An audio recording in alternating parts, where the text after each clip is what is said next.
Welcome to the reading of the 26th chapter of the book Your Faith is Your Fortune by Neville Goddard. My name is Nse and I'm going to be reading this along with you. So go ahead, grab yourself your cup of tea, coffee, water, get comfortable, and let's jump right in. Chapter 26, Gethsemane. The text is taken from Matthew 26, verse 26, and it reads, "Then comes Jesus with them into a place called Gethsemane, and said unto the disciples, Sit ye here, while I go and pray yonder." A most wonderful mystical romance is told in the story of Jesus in the Garden of Gethsemane. But man has failed to see the light of its symbology and has mistakenly interpreted this mystical union as an agonizing experience in which Jesus pleaded in vain with God to change his destiny. Gethsemane is, to the mystic, the garden of creation, the place in consciousness where man goes to realize his defined objective. Gethsemane is a compound word meaning to press out an oily substance. Geth, to press out, and shemen, an oily substance. The story of Gethsemane reveals to the mystic, in dramatic symbology, the act of creation. Just as man contains within himself an oily substance, which in the act of creation is pressed out into the likeness of himself, so he has within himself a divine principle, his consciousness, which conditions itself as a state of consciousness and without assistance presses out or objectifies itself. A garden is a cultivated piece of land, a specially prepared field, where seeds of the gardener's own choice are planted and cultivated.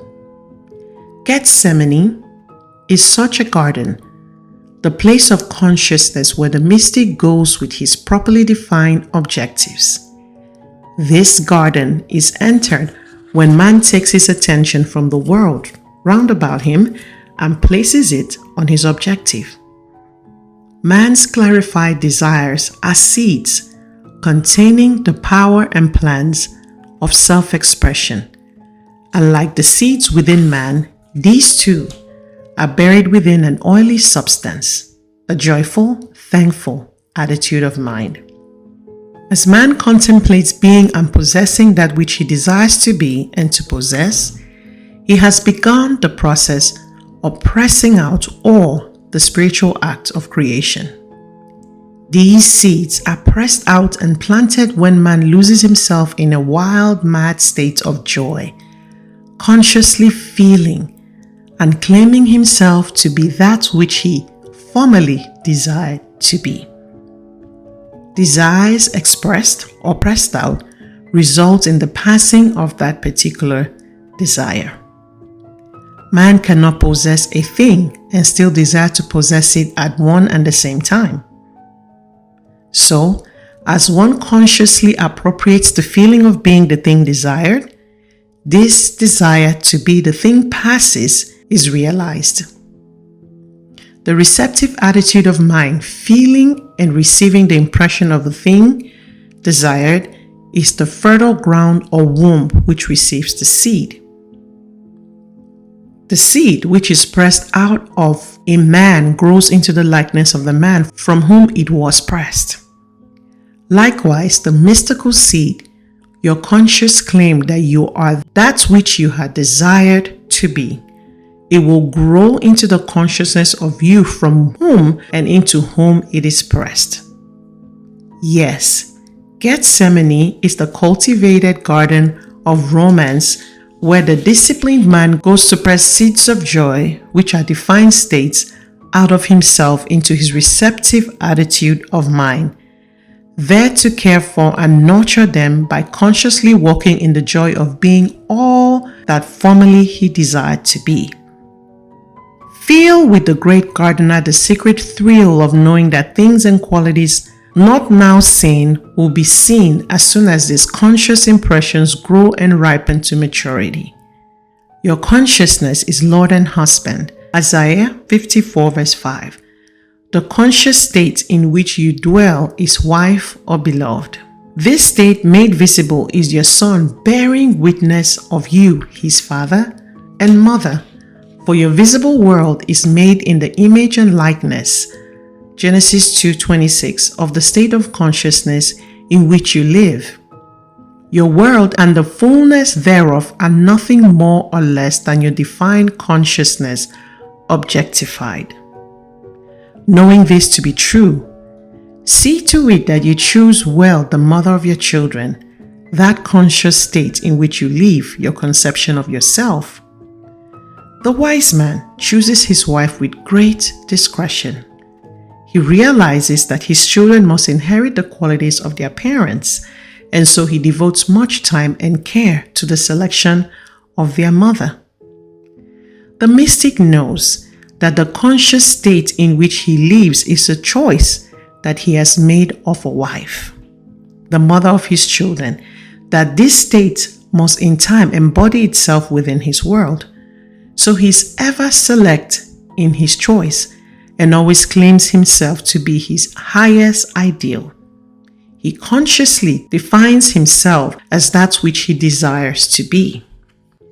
When man realizes that the conscious state in which he lives is the choice that he has made of a mate, he will be more careful of his moods and feelings.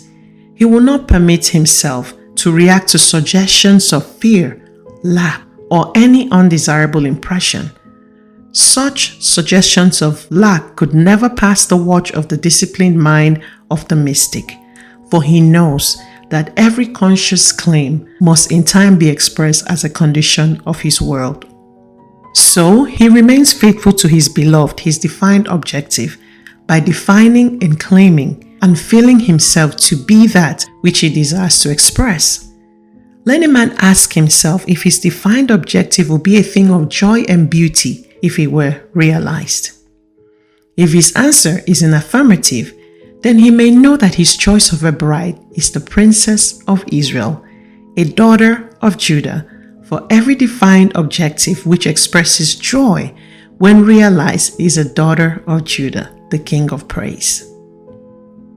Jesus took with him into his hour of prayer his disciples, or disciplined attributes of mind, and commanded them to watch while he prayed, so that no thought or belief that would deny the realization of his desire would enter his consciousness.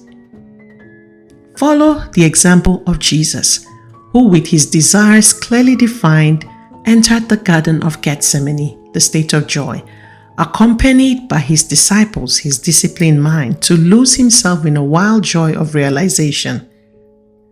The fixing of his attention on his objective was his command to his disciplined mind to watch and remain faithful to the fixation. Contemplating the joy that would be his on the realization of his desire, he began the spiritual act of generation, the act of pressing out the mystical seed, his defined objective, desire.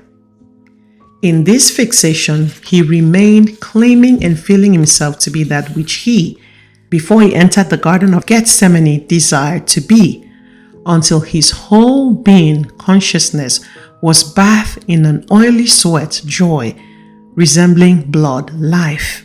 In short, until his whole consciousness was permeated with the living, sustained joy of being his defined objective. As this fixation is accomplished so that the mystic knows by his feeling of joy that he has passed from his former conscious state into his present consciousness, the Passover or crucifixion is attained. This crucifixion or fixation of the new conscious claim is followed by the Sabbath, a time of rest. There is always an interval of time between the impression and its expression, between the conscious claim and its embodiment. This interval is called the Sabbath. the period of rest or non-effort, the Day of Atonement. To walk unmoved in the consciousness of being or possessing a certain state is to keep the Sabbath. The story of the crucifixion beautifully expresses this mystical stillness or rest. We are told that after Jesus cried out, "It is finished," in John 19:30, he was placed in a tomb. There he remained for the entire Sabbath. When the new state or consciousness is appropriated, so you feel by this appropriation, fixed and secure in the knowledge that it is finished, then you too will cry out, "It is finished," and will enter the tomb or Sabbath, an interval of time in which you will walk unmoved in the conviction of your new consciousness must be resurrected. Easter, the day of resurrection, falls on the first Sunday after the full moon in Aries. The mystical reason for this is simple. A defined area will not precipitate itself in the form of rain until this area reaches the point of saturation. Just so the state in which you dwell will not express itself until the whole is permeated with the consciousness that it is so, it is finished. Your defined objective is the imaginary state, just as the equator is the imaginary line across which the sun must pass to mark the beginning of spring. This state, like the moon, has no light or life of itself, but will reflect the light of consciousness or the sun. I am the light of the world, Matthew 5:14, John 8:12, John 9:5, and John 12:46. I am the resurrection and the life, John 11:25. As Easter is determined by the full moon in Aries, so too is the resurrection of your conscious claim determined by the full consciousness of your claim, by actually living as this new conception. Most men fail to resurrect their objective because they fail to remain faithful to their newly defined state until this fullness is attained.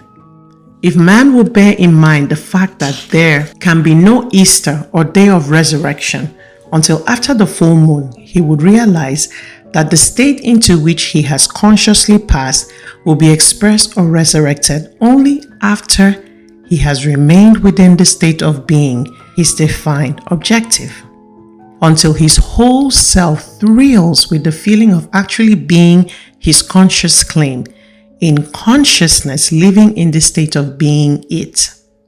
And only in this way will man ever resurrect or realize his desire.